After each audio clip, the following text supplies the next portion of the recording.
Check your coffee, sir. For small words, and the most dangerous man in the city went still with the cup an inch from his mouth. Every single morning, Joseph Callahan followed the exact same routine, certain that nothing in this world could reach him behind the walls of his own estate. But on one gray Tuesday dawn, a 3-year-old girl he had never met stepped out of the shadows and told him not to drink. What she said a heartbeat later was something no child should ever know, and it left a man who never flinched sitting frozen at his own kitchen counter. That one small warning was about to crack open a betrayal buried inside his own house and light a fuse that would burn through everyone connected to him. Thank you for sticking around with me, my wonderful story family. If you're already hooked on today's story and ready to enjoy it, click subscribe and let me know in the comments where you're watching from, because tomorrow I will be giving you another story just as interesting as this one. And you don't want to miss it. Now, let us begin. Joseph Callahan woke at 5 every morning without needing an alarm. 14 years of the same schedule had rewired something in him that no longer waited for permission. He lay still for a moment in the dark, listening to the house the way other men might listen to their own heartbeat, the faint creak of a guard shifting his weight by the east gate, the low hum of the security monitors down the hall, the wind moving through the oaks that lined the drive. Only when he'd accounted for all of it did he allow himself to get up. He showered in silence, dressed in silence. By 5:40, he was descending the wide staircase in a dark suit, tie still loose, his footsteps the only sound in a house built to swallow noise. This was not a man who left things to chance. Every door in that mansion had been reinforced. Every window had a sensor. Every member of his staff had been vetted twice, once by his people, and once again by him personally, in a conversation that never lasted less than an hour. Some called it paranoia. Joseph called it arithmetic. He had simply done the math on what happens to men in his position who stop paying attention, and he had decided a long time ago that he would not be one of them. The habit hadn't always existed. It had been built, deliberately, brick by brick, starting the year he turned 23. That was the year his father died. Patrick Callahan had been the kind of man people meant when they used the word legend, not because he was loud or flashy, but because he had built something out of nothing and made it last. He ran the family the way other men ran countries, with patience, with restraint, with the quiet understanding that real power rarely needs to raise its voice. Joseph had grown up watching him work a room the way a surgeon works a body, precise, unhurried, never a wasted motion. He'd assumed, the way sons assume, that his father was permanent, that there would be more time to learn everything the old man knew. There wasn't. They found Patrick slumped over the desk in his study on an ordinary Thursday morning, in the one room in the house everyone had always agreed was untouchable. No forced entry, no struggle, no sign that anything had happened at all, except that the strongest man Joseph had ever known was gone. The coroner called it a heart attack and closed the file within a week. Joseph had stood in that study for a long time afterward, staring at the chair, at the empty glass still sitting on the blotter, and known, the way you know your own name, that someone had done this to his father. Someone who had been let into that room.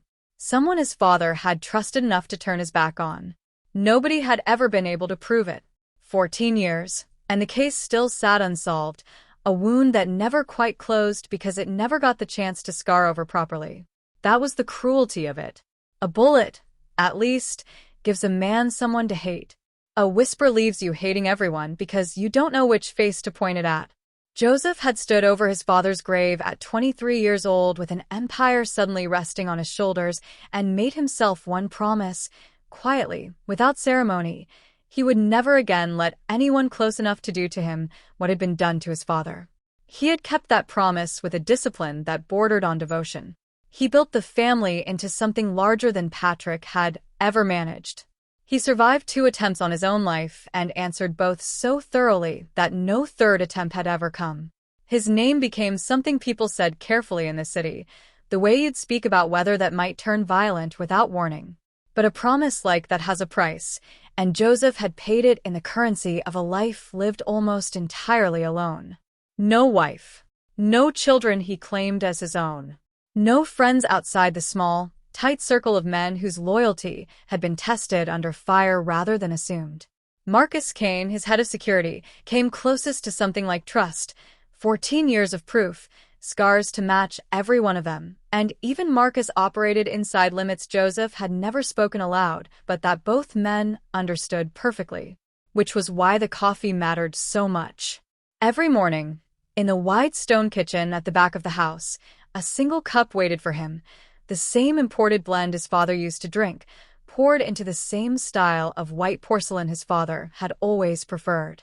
Joseph would carry it to the tall window overlooking the east garden and drink it standing, alone, watching the light climb slowly over the hedges. 5 minutes. No phone. No business. No war. It was the only softness he had ever allowed himself to keep, a small, private inheritance from a man he could no longer ask questions of, and perhaps that was exactly why he guarded it the way other men guard something sacred. What Joseph didn't know, and couldn't have known, was that someone inside his own walls had been watching that ritual for weeks, waiting patiently for the one moment in his day when he finally, briefly, stopped paying attention. Sharon Cushman had learned, a long time ago, that the safest place to hide was in plain sight. She'd arrived at the Callahan estate 7 months earlier, on a gray Wednesday morning, carrying nothing but a small suitcase and a folder of references that were, technically, forgeries, good enough to survive the scrutiny of a house manager who prided himself on thoroughness, but forgeries all the same. She'd stood in the servants' entrance that first day in a plain gray dress, hands folded, and answered every question put to her in a voice, so even it gave nothing away. Yes, she had experience managing a large household. No, she had no family in the city. Yes, she could start immediately. The house manager had hired her on the spot, the way people tend to hire anyone who seems to want nothing from them beyond a paycheck and a locked door to disappear behind at the end of the day. It was, in its way, the perfect disguise. A house like this one ran on invisibility. The staff who lasted were the ones who moved through it like weather, present, necessary, and never once the subject of anyone's attention. Sharon had made herself into exactly that. She arrived before the sun came up and left after it went down. She ate lunch alone, standing at the counter in the staff kitchen, and never lingered in a hallway a second longer than the work required. Within a month, the other housekeepers had stopped trying to make conversation with her. Within 3, most of them couldn't have told you the sound of her laugh. What none of them knew, what she had built an entire second life to make sure none of them would ever know, was what she was running from, and who she was running with. Ruby had been not quite 3 years old when they'd arrived in the city with a single bag between them and a folder of documents that didn't belong to either of them. Sharon had chosen this house deliberately, out of every house in every family in the region, because it belonged to the one man whose enemies were also her enemies, and because a fortress this well-guarded made an excellent place to become invisible. She told herself, most nights, that she'd made the right calculation. On the harder nights, she lay awake running through everything that could still go wrong if she was mistaken. She kept Ruby's existence almost entirely separate from the job. A neighbor 2 streets over, an older woman, kind, incurious, glad of the extra income, watched Ruby during shifts, and Sharon had built her whole fragile arrangement around the assumption that this one piece would never fail her. It was the only piece of the plan she hadn't built a backup for because backups meant more people, and more people meant more chances for something to slip. Which was exactly why the phone call at 4 that morning had put a cold, familiar fear straight through her chest. The neighbor's voice, thick with fever and apology, explaining she couldn't take Ruby that day, maybe not for several days, and Sharon standing in her small kitchen in the dark, still in her nightclothes, running through every option she had and finding, once again, that there had never really been more than one. She dressed Ruby without waking her fully, tucking her sleep-warm weight against one shoulder, the small stuffed elephant with its chewed, flattened ear pressed between them the way it always was. It had been a gift, once, from someone Sharon didn't let herself think about during daylight hours. Ruby never went anywhere without it, and this morning, driving through the dark with her daughter's breath slow and even against her neck, Sharon was grateful for that small, ordinary comfort more than she could have said out loud. She told herself the whole drive that it would be fine. A few hours, tucked out of sight, and no one would ever have to know a child had set foot inside that house at all. He never came downstairs before 8. She'd watched his schedule for 7 months, and it had never once varied. The kitchen staff arrived at 6 and stayed out of the family's way entirely. It was, by any reasonable measure, the safest possible morning to take this risk. She carried Ruby in through the staff entrance while the sky was still more black than gray, set her up in the small laundry room off the kitchen with a folded blanket, a coloring book, and a juice box, and knelt down to press a kiss to her forehead. "You have to stay quiet, baby girl," she whispered. "Just for a little while. Can you do that for me?" Ruby nodded without fully opening her eyes, one arm already tightening around the elephant. Sharon closed the laundry room door softly behind her and stood for a moment in the hallway, breathing in slow, deliberate counts of 4 the way she'd taught herself to do whenever the fear threatened to show on her face. Then she smoothed down her uniform, arranged her features into the same calm, unreadable mask she wore every day of her life in this house, and went to start her shift, telling herself, one more time, that a few quiet hours was all this would ever have to be. The call had come at 4:40 that morning, the way calls like it always did, no warning, no build-up. Just Joseph's phone lighting up the dark and a voice on the other end tight with a particular strain of a man reporting bad news to someone he was afraid of disappointing. 2 shipments held up at the docks. 3 of his men followed home the night before by cars nobody recognized. Warehouses that hadn't been bothered in a decade suddenly getting visits from strangers asking careful, pointed questions. And underneath all of it, the same name that had been surfacing for weeks now, the way something rotten eventually floats to the top of still water, Dominic Vitali. Joseph had been awake before the second ring. He lay there in the dark for a moment after the call ended, running the numbers the way he always did, feeling the old, familiar cold settle into his chest, not fear, exactly, but something colder and more useful. By 5:15, he'd given up on sleep entirely. By 5:40, he was dressed, tie still loose, moving down the staircase 2 full hours earlier than any morning in recent memory, his mind already several moves deep into a war he could feel gathering somewhere just out of sight. Which was exactly why he noticed nothing when he walked into the kitchen. He didn't notice the new cook, Frank Doyle, take a half step back from the counter a beat too quickly, hands disappearing behind his apron the moment the boss appeared in the doorway. He didn't notice the quick, nervous flick of the young man's eyes toward the pantry. He didn't notice that his coffee, which shouldn't have been ready for another 2 hours, was already sitting at the end of the marble counter in its small white cup, a thin curl of steam still rising off it, as though the morning itself had been waiting for him to arrive early. If Joseph had been fully himself, the version of him that noticed everything, that survived on noticing, he might have stopped and asked why.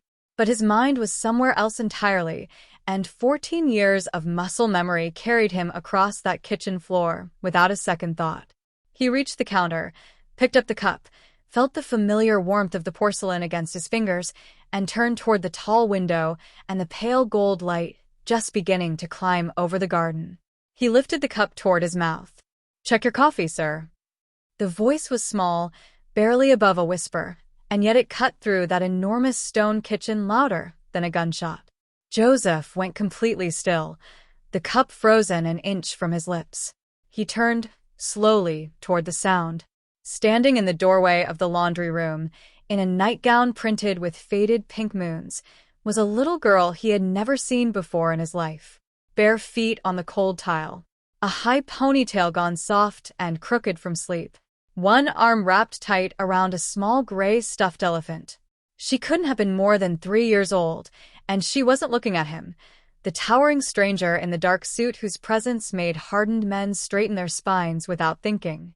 She was looking at the cup in his hand, with the flat, wary focus of a child who already knows a particular dog bites. Nobody in the kitchen moved. Frank Doyle stood rigid by the stove, a spatula suspended halfway to the pan. Somewhere down the hall a clock ticked, unbothered.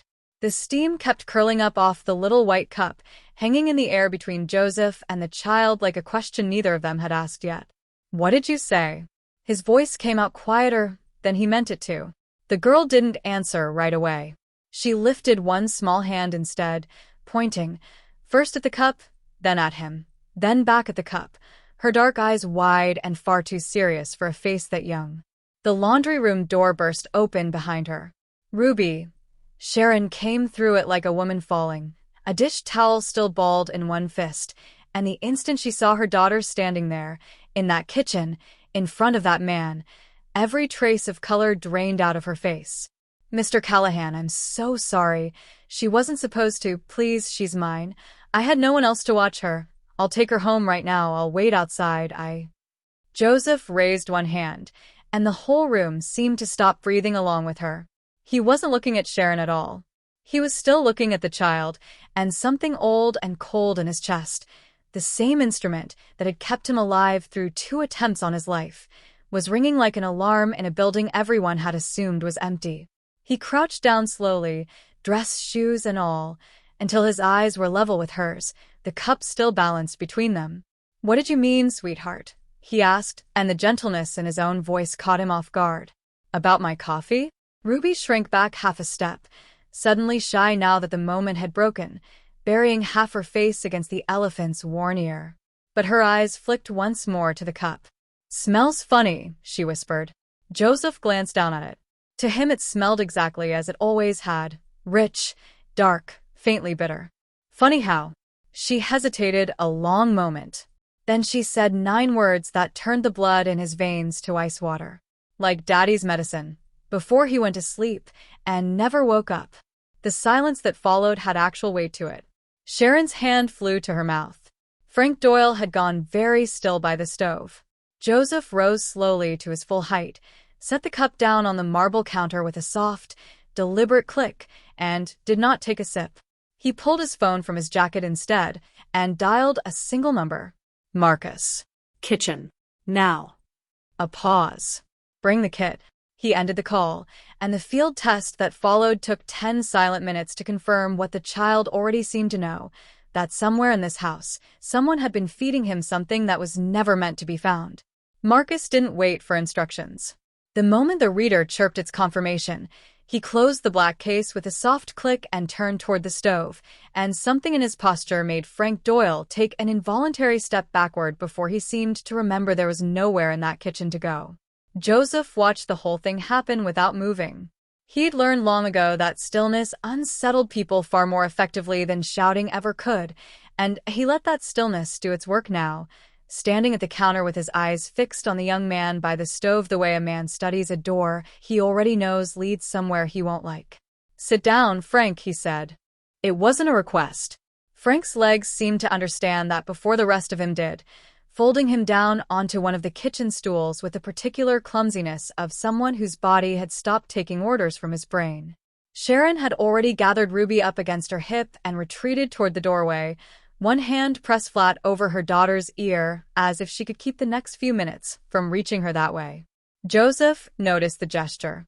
He filed it away without comment, the same way he filed away everything, and turned his full attention to the cook. You've worked in this kitchen 4 months, Joseph said. In 4 months, I have never once seen you make my coffee before 6:30. And this morning it was waiting for me at 6:15. He let that sit in the air for a moment. I'd like you to explain that to me. Frank opened his mouth and nothing came out. His eyes went to Marcus, who was leaning now against the counter with his arms folded, watching the young man with the patient, unhurried attention of someone who had conducted this exact conversation many times before and knew precisely how long it usually took a man to stop lying to himself. I didn't want to, Frank finally said.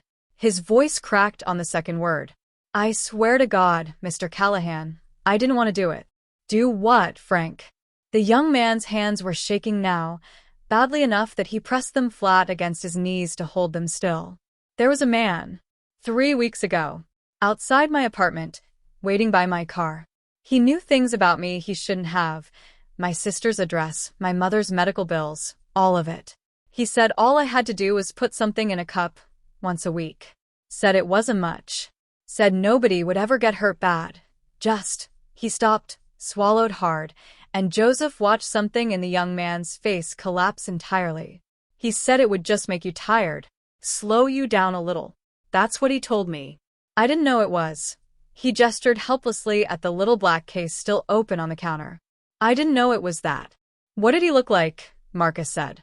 Not unkindly, just precise. Ordinary. Gray coat. I never saw him twice in the same place. He always found me, I never found him. Frank's breathing had gone ragged. He paid me in cash. Never a name. He just said I'd know when to stop, and someone would let me know. Joseph moved closer, slow and deliberate, until he was standing directly in front of the stool, close enough that Frank had to tip his head back to meet his eyes. Someone would let you know, Joseph repeated quietly. Someone inside this house. Frank's face said the answer before his mouth did. I don't know who. I swear on my mother's life, I never met anyone but the man in the gray coat. But he hesitated, and Joseph watched him decide, in real time, that whatever fear he had of Joseph Callahan had finally outgrown whatever fear he'd been carrying for 3 weeks. But the instructions changed twice. Both times, it was like whoever was giving them knew things they shouldn't have known. Knew when the kitchen staff rotated. Knew which mornings you'd be running early, before I even knew it myself. That's not something a stranger just guesses, Mr. Callahan. Somebody's feeding him your schedule. The kitchen went very quiet. Joseph felt the words land somewhere behind his ribs and settle there, cold and immovable.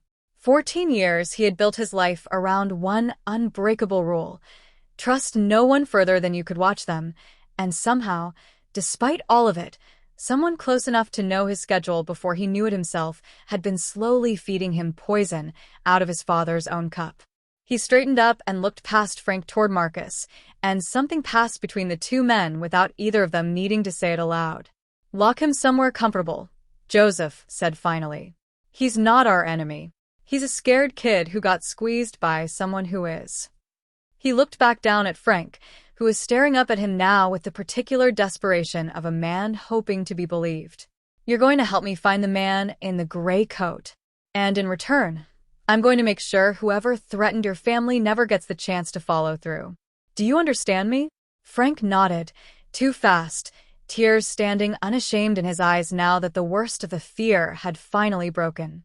Marcus stepped forward to walk him out, and Joseph let his gaze drift, finally, toward the doorway where Sharon still stood with Ruby held close against her chest, watching him with an expression he couldn't quite place, something between dread and calculation, as if she were doing arithmetic of her own behind those careful, guarded eyes. He had planned, only 20 minutes ago, to spend 5 quiet minutes with his coffee and then bury himself in the coming war with Vitali. Instead, he found himself looking at a housekeeper who flinched at exactly the wrong moments and a 3-year-old who somehow knew the smell of a poison she should never have encountered in her life. Something told him the morning wasn't finished revealing itself yet. Joseph didn't ask Sharon to follow him. He didn't need to. He simply turned and walked toward his study, and something in the set of his shoulders told her there was no version of this morning where she was allowed to say no. Marcus took Ruby's hand gently at the doorway, crouching down to her level with a warmth that seemed to surprise even him, and murmured something about cartoons and orange juice in the sitting room until Sharon nodded, once, and let her daughter go. The study was the same room where they'd found Patrick Callahan 14 years earlier, though Joseph had long since replaced the desk, the chair, even the rug. He'd never been able to replace the silence the room seemed to hold onto no matter what he did to it. He gestured Sharon into a seat across from him and remained standing himself, arms crossed, studying her the way he might study an opposing hand of cards he suspected had been dealt from the bottom of the deck. I think it's time you told me who you actually are, he said. Sharon sat very still for a long moment. Whatever calm she'd worn like a uniform for 7 months finally seemed to give way all at once, the way a dam gives way. Not slowly, but completely, the moment the pressure behind it finds the one crack it needed. My name is Sharon Cushman, she said. That part was never a lie. But I didn't come here looking for work, Mr. Callahan. I came here looking for the only man in this city with enough power to protect my daughter from the person who murdered my husband. Joseph said nothing. He'd learned that silence pulled truth out of people faster than questions ever did. My husband was an accountant, Sharon continued. Not the kind you're imagining. He worked for Dominic Vitali for 6 years, keeping books that were never meant to survive an audit. He was good at his job. Too good, eventually. About a year and a half ago, he found something buried in a set of shell accounts he wasn't supposed to be looking at, a ledger tracking payments that had nothing to do with any legitimate business. Payoffs. Retainers. Money moving to people whose names he recognized from families that were supposed to be Vitali's rivals. She paused, her hands folding tightly in her lap. He realized what he was looking at almost too late. Vitali had planted people. Sleepers, informants, men on the payroll of other families who reported everything back to him. My husband found a partial list of who they were. And Vitali found out he knew, Joseph said quietly. Sharon's composure finally broke, just slightly, at the corners. It didn't happen fast. That was the worst part. It took months. Small amounts, mixed into things he ate and drank at work, until the doctors started finding problems in his organs that made no sense for a 34-year-old man. By the time I understood what was happening to him, it was already too late to save him. The death certificate said liver failure. Nobody outside our apartment ever knew any different. Her voice had dropped to something raw and exhausted. He knew before the end. He managed to get the ledger and everything else he'd found onto an encrypted drive before he died, and he made me promise I'd get it as far away from Vitali as I possibly could. Joseph's jaw had tightened somewhere in the last few sentences, the shape of an old, familiar horror settling over a face that rarely showed one. A slow poison, he said. Undetectable. Made to look like natural causes. Yes. That's what was in my coffee this morning. Sharon nodded, and for the first time since he'd known her, he watched real fear cross her face. Not the fear of a woman caught in a lie, but the fear of a woman who had just realized her worst nightmare had followed her through the one door she'd believed was safe. I didn't know, Mr. Callahan. I swear to you, I didn't know Vitali had anyone inside this house until this morning. I came here because you were the only man powerful enough that Vitali would think twice before coming after me directly. I never imagined he already had someone standing closer to you than I ever could. Joseph moved to the window, the same one that overlooked the garden from the kitchen 2 floors below, and stood with his back to her for a long moment, working through the arithmetic in silence. This list your husband found, he said finally. Does it name anyone inside my organization? There's a code name, Sharon said. My husband never cracked the real identity before he died. Vitali's people called him the Shepherd. Someone with enough access to move information without anyone noticing it was gone. I've had the files for over a year, and I've never been able to open them fully.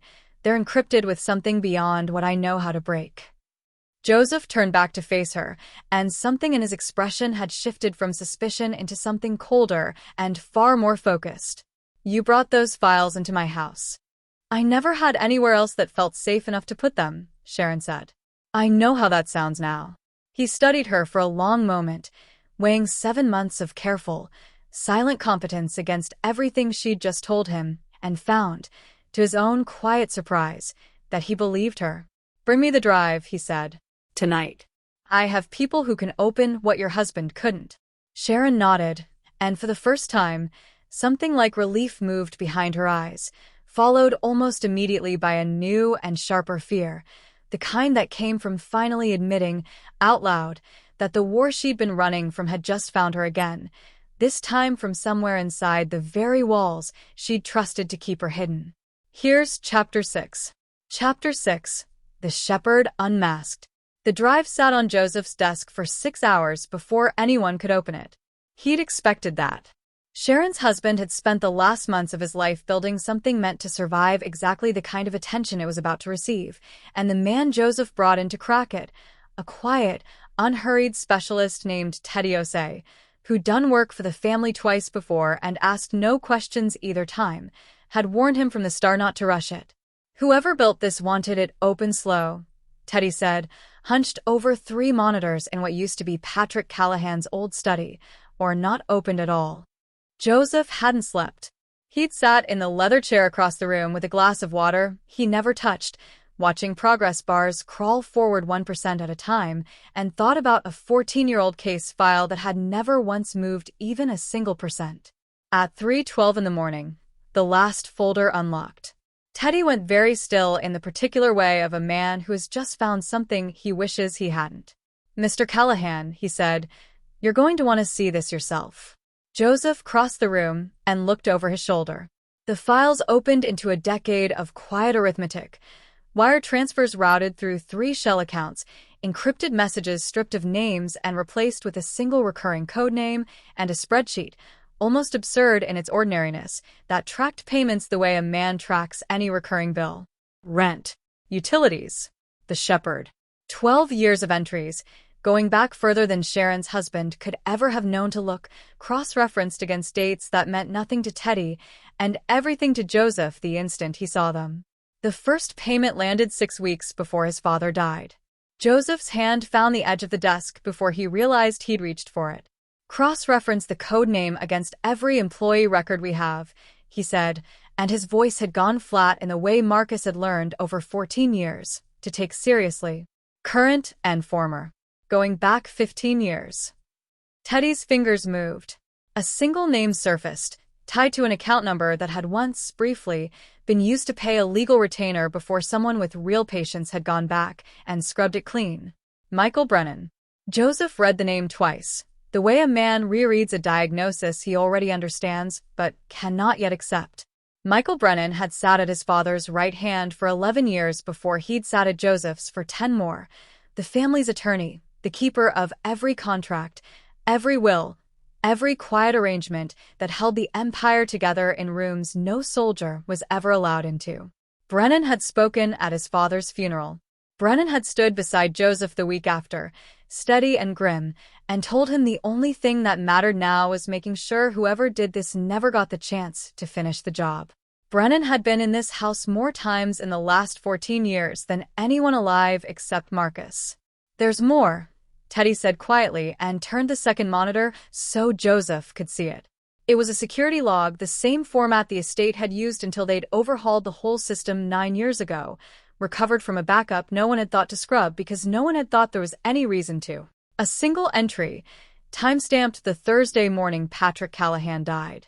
Michael Brennan logged into the study 40 minutes before the staff found him. No appointment on the calendar. No note in the file. A visit that had simply never existed anywhere except in a database nobody but Joseph had ever asked to look at twice. Joseph didn't say anything for a long time. He thought about the coroner's report that had closed a 14-year-old case inside of a week. He thought about how easily a family attorney could have made a phone call to smooth over an inconvenient toxicology finding, could have sat across from a grieving 23-year-old and gently steered him away from asking the one question that might have unraveled everything. He thought about every year since, every closed door he had let Brennan walk through without a second thought, every secret he had handed the man because handing him secrets had simply always been how things were done. "Sir," Teddy said, watching him carefully. "Print everything," Joseph said. 2 copies. "Then wipe this drive down to nothing and give me the original." He straightened, and something in his face had gone past anger into a colder, more patient place Marcus would have recognized instantly.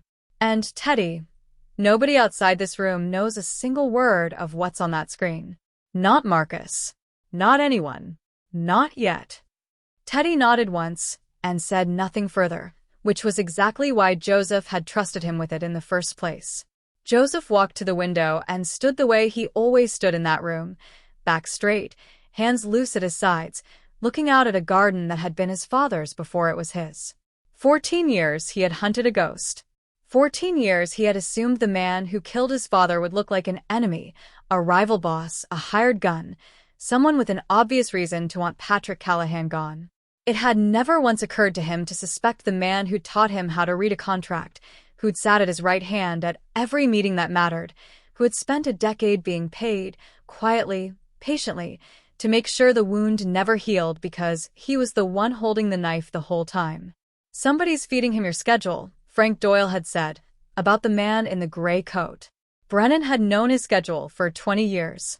Brennan didn't need a man in a gray coat to feed him anything. Brennan was standing close enough to hand it over himself.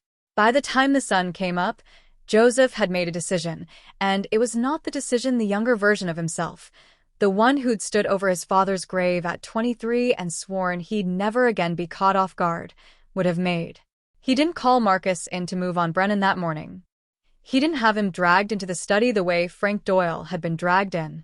A man who had survived undetected inside this family for a decade wouldn't be caught by anything so blunt, and the moment Brennan sensed he'd been found, whatever remained of Atali's network inside these walls would scatter and vanish before Joseph ever got a name beyond his own attorneys. No. If Brennan had spent 10 years being patient, Joseph could spend one more day being patient too. He found Marcus in the security office at 7, going over the overnight logs with the particular grimness of a man who already suspected something had shifted overnight without yet knowing what. Joseph closed the door behind him, and Marcus looked up, read whatever was written on his boss's face, and set down the tablet in his hand without being asked. "Tell me," Marcus said. "Not yet," Joseph said. "I need you to do something first, and I need you to do it exactly the way I tell you, without asking why, because the version of this where you ask why is the version where we lose him." Marcus's jaw tightened, but he nodded. 10 years of scars had taught him that Joseph only spoke like that when the stakes had climbed somewhere neither of them had words for yet. "I want it known, quietly, by end of day, that we recovered a partial decryption from the drive," Joseph said. "Partial. Corrupted. Enough that we think we're close to a name, not enough that we actually have one. Let it move through the house the way things move through this house. A word here, a word there, until it reaches the one person it needs to reach." "You want to see who runs," Marcus said slowly. "I want to see who reaches out to warn somebody else before they run," Joseph said. "Because whoever's been feeding Vitaly information for 10 years isn't going to panic quietly. He's going to make one call. And I want every line out of this house listened to when he makes it." Something shifted behind Marcus's eyes, not quite understanding yet, but close enough to it that his voice dropped lower when he spoke again. 10 years, he repeated. "That's not some cook with a debt problem, Joseph. That's somebody who's been standing next to you the whole time." Joseph held his gaze and said nothing, and after a moment Marcus's face changed in the slow, terrible way of a man doing arithmetic he very badly does not want to finish. "Who?" Marcus said. 24 hours, Joseph said instead of answering. "Give me 24 hours to watch him move before I say the name out loud to anyone but you. If I'm wrong about how careful he is, saying it too soon is what gets Sharon and that little girl killed along with the rest of us. If I'm right, 24 hours is exactly how long it'll take him to reach for the one phone he thinks nobody's watching." Marcus studied him a long moment, then exhaled slowly through his nose, the closest thing to agreement the man ever gave without saying the word. 24 hours, he said. "Then you tell me. All of it." "All of it," Joseph agreed. He left Marcus to set the trap in motion and walked back through the quiet house alone, past the kitchen where a 3-year-old girl had somehow smelled a poison she should never have known, past the study where his father had died at the hand of a man who'd spent the next 14 years standing close enough to comfort him about it. For the first time since that Thursday morning, the old, familiar arithmetic in his chest had a shape to it at last, not a ghost anymore, not a whisper with no face to hate. A name. A decade. A debt that was finally, after all this time, about to come due. Somewhere across the city, Michael Brennan was about to hear a rumor that a corrupted drive had almost given him up, and Joseph intended to be listening on the other end of the phone call it produced. By nightfall, the rumor Joseph had planted was already 3 houses removed from the truth, exactly the way he'd wanted it, a partial decryption, a name half-formed, days away from being useless or devastating depending on who told the story. Marcus had done his work well. It moved through the estate the way real information never did, but false information always managed to, passing from a driver to a housekeeper to a man who owed Michael Brennan nothing but his silence and gave it up anyway for the price of feeling important for an afternoon. By 8 that evening, the call came. It lasted 90 seconds. Brennan's voice, tight and careful in a way Joseph had never once heard it in 10 years of contracts and quiet arrangements, telling someone on the other end that the situation had accelerated, that whatever timeline they'd agreed on no longer applied, that if the drive gave up even a fragment of a name before morning, everything both of them had spent a decade building would come apart in an afternoon. Marcus, listening from the security room with his jaw set like stone, caught only one clear sentence before the line went dead. He doesn't know yet, but he will by sunrise, so we move tonight. And by the time he'd raced upstairs to find Joseph, the answer to who he was no longer a question either man needed to ask out loud. Vitaly wasn't going to wait for proof. He was going to bury the question before it could be answered. The first sign came at 11:40, not as gunfire but as silence. The East Gate's motion sensors going dark all at once, a clean, surgical blackout that Marcus recognized instantly as the work of someone who'd been given the estate's own blueprints. Joseph was already moving before the second alarm confirmed it, pulling his jacket on over a shoulder holster he hadn't needed inside these walls in over a decade, shouting orders down the hall in a voice that brought every man on the property upright at once. Lights killed in the East Wing. Perimeter teams to the tree line. Get Frank Doyle's holding room reinforced. A scared kid with a conscience was still a kid Vitaly might want silenced. Nobody thought, in that first chaotic minute, about the laundry room off the kitchen. The assault came in from the tree line exactly 9 minutes later, for vehicles dark and running without headlights, men moving fast and organized across the east lawn in a formation that told Joseph everything about who had trained them. Gunfire opened up almost immediately, sharp and disciplined, aimed less at killing than at pinning his men down in exactly the wrong places. The kitchen entrance, the east stairwell, the two corridors that led anywhere near the study. Joseph understood it in the same instant Marcus said it out loud beside him. Both of them crouched behind an overturned server cabinet with rounds chewing plaster out of the wall a foot above their heads. "This isn't a hit," Marcus said, voice flat and furious. "This is cover." Joseph was already running before he finished the sentence, cutting back through the service corridor toward the kitchen, toward the laundry room where a 3-year-old with a stuffed elephant had once stood in a nightgown printed with faded pink moons and said 4 words that started all of this. He got there 90 seconds too late. The laundry room door hung open. The blanket Sharon had folded for her daughter 3 days ago still sat crumpled on the floor, and beside it, dropped in what could only have been a struggle too fast and too quiet for anyone upstairs to hear over the gunfire, lay the small gray elephant with its chewed, flattened ear. Joseph stood in that doorway for exactly 1 second, and in that second something in him went past fury into the same cold, precise stillness that had kept him alive through 2 attempts on his life. He picked up the elephant without quite deciding to, and it fit into his closed fist like it weighed nothing at all, and everything at once. "Marcus." His voice barely carried over the fighting still raging through the East Wing, but Marcus heard it from 6 feet away and came running anyway. "They're not here to kill me tonight." Marcus took one look at the empty laundry room, at the elephant in Joseph's hand, and understood with a speed that would have terrified him on any other night. "Sharon," he said. "And the girl." "Vitaly doesn't want a war he might lose," Joseph said, and the calm in his voice was somehow worse than shouting would have been.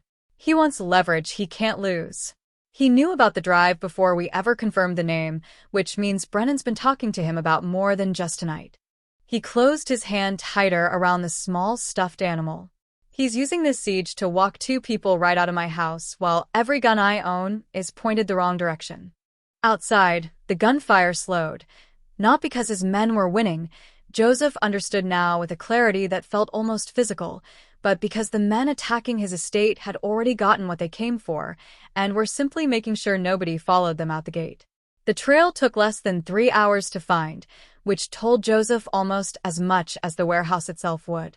Vitaly hadn't hidden his tracks with any real care, because Vitaly had never expected to need to, not with Brennan feeding him every move Joseph made before Joseph made it, not with a decade of quiet confidence that the Callahan family would keep bleeding information out of a hole in its own foundation for as long as he needed it to. Marcus traced the vehicles from the estate's east lawn to a stretch of Dockland's warehouses that had gone dark on paper years ago but never quite gone dark in practice, the kind of building men used when they needed somewhere the city stopped looking. Joseph didn't wait for daylight.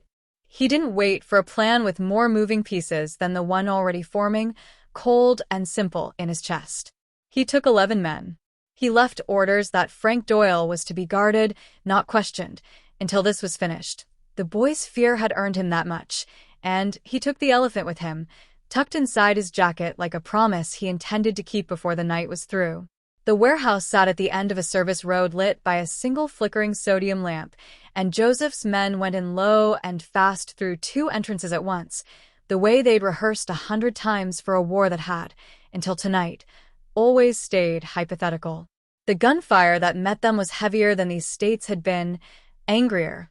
Men fighting now not to cover an extraction but because there was nothing left to extract, and Joseph moved through the middle of it with a focus that made even Marcus, running 2 steps behind him, fall silent rather than try to slow him down. He found Brennan first, in a side office lined with the kind of ledgers a man keeps when he spent a decade convincing himself the numbers made the choice for him. Brennan looked up from behind a desk with a gun already in his hand, and for one long second neither man said anything at all. 10 years of Sunday dinners and quiet counsel and a funeral eulogy standing in the small space between them like something neither could quite burn down fast enough. "You'd have let me grieve for the rest of my life," Joseph said, and never once flinched doing it. "I built half of what you have," Brennan said, and his voice cracked in a way that might have been regret and might only have been fear. "Your father's going to cut me out. I never meant for it to go this far." "It went exactly as far as you were willing to take it," Joseph said, and didn't wait for whatever came next. He found Sharon and Ruby in a locked storage room 2 doors down, Ruby pressed silent and wide-eyed against her mother's chest the way she must have been taught to go still since the moment they'd been taken. Sharon's hands were bound, but her eyes found Joseph's the instant the door gave way, and something in her face broke open with a relief too large for the room to hold.